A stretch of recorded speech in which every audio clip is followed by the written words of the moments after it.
My lungs burned, like breathing through a straw stuffed with sand. I'm Charlie, standing at 18,000 feet in Rinconada, Peru, the highest city on Earth. The air is so thin my heart hammers at 140 beats per minute just standing still. Behind me, a glacier glitters like an impossible promise. But underfoot, the ground is sludge-laced with mercury from gold mining. One slip in these mines, and no one files a report. Because here, the law never made the climb. They say you come to La Rinconada to trade your soul for gold, and you pay the difference in years of your life. I had to see it for myself.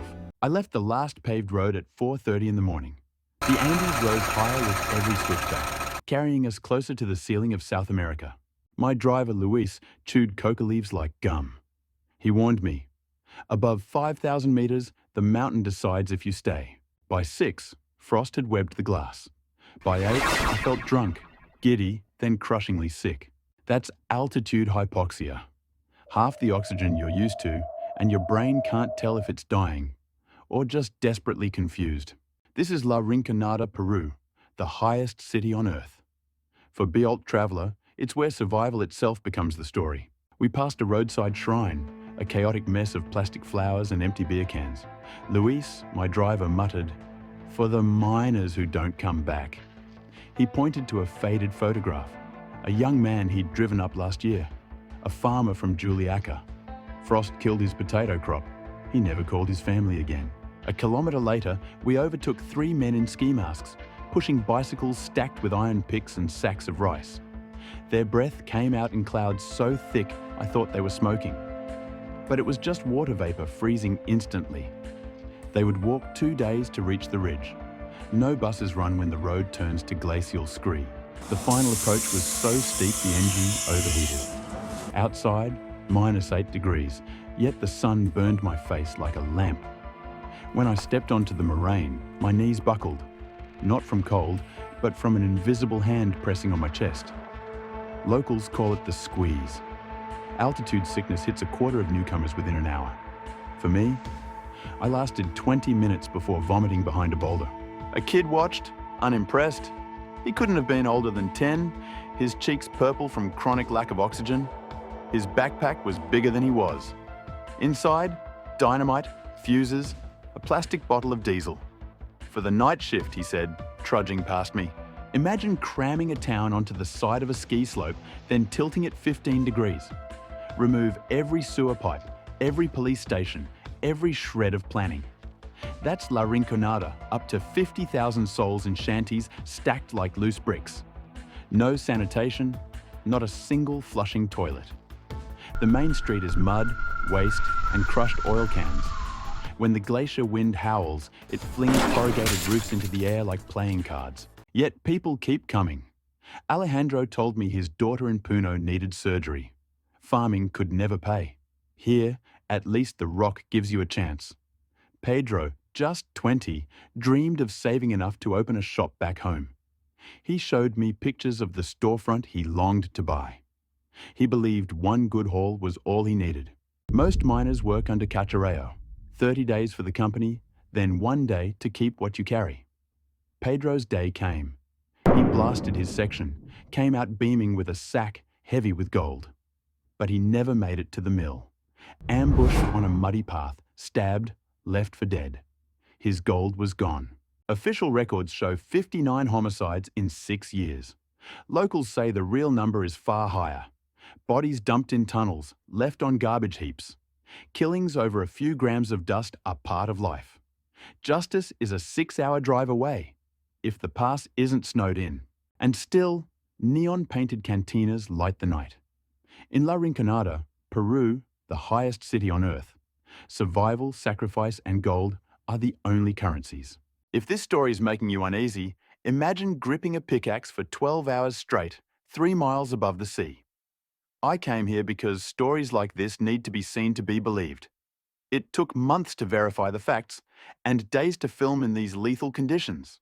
If you value reporting that goes to the edge, tap subscribe, hit the bell, and share this with one friend who thinks El Dorado is just a fairy tale.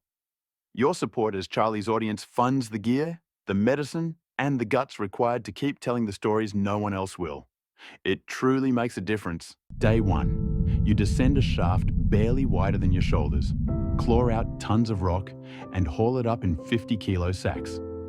You repeat this from daybreak to nightfall.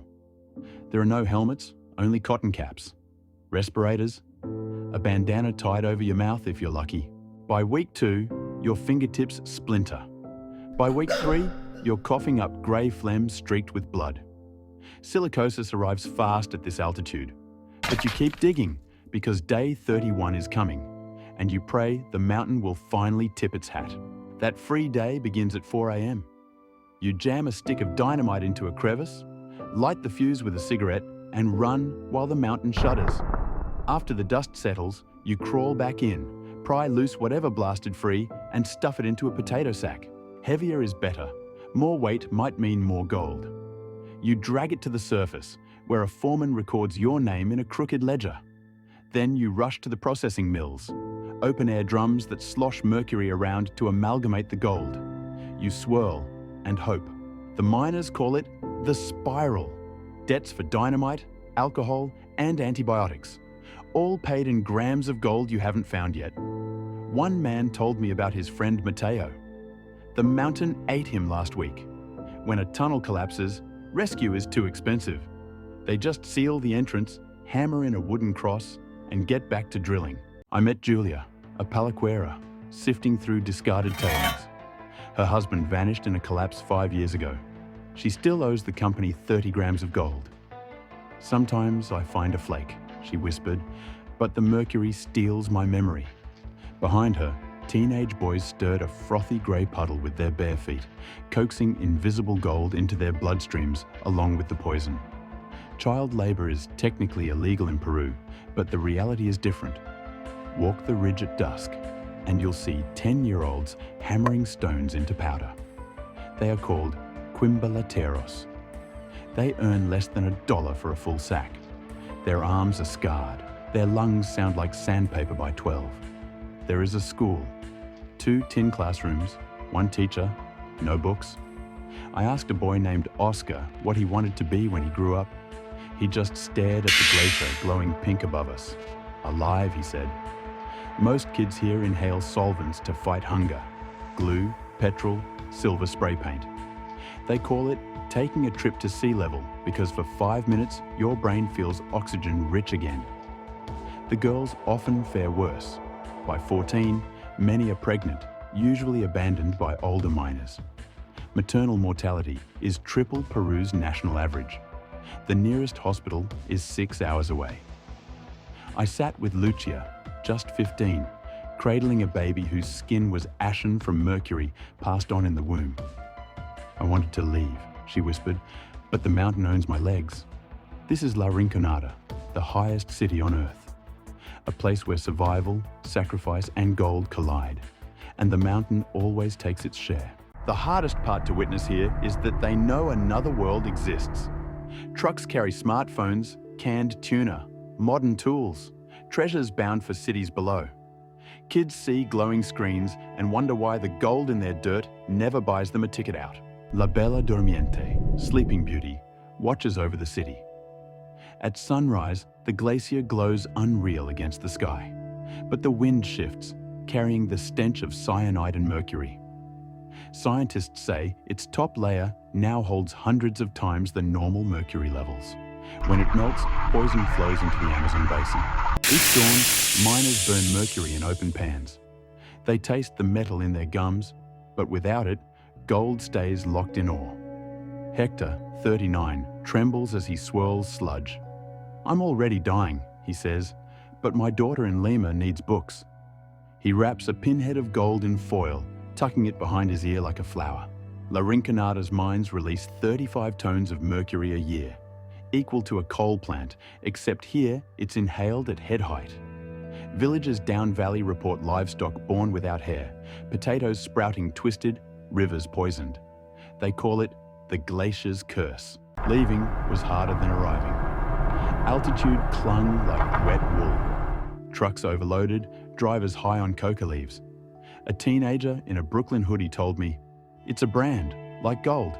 No? I rode in silence, the glacier out of sight, but its metallic taste still on my tongue.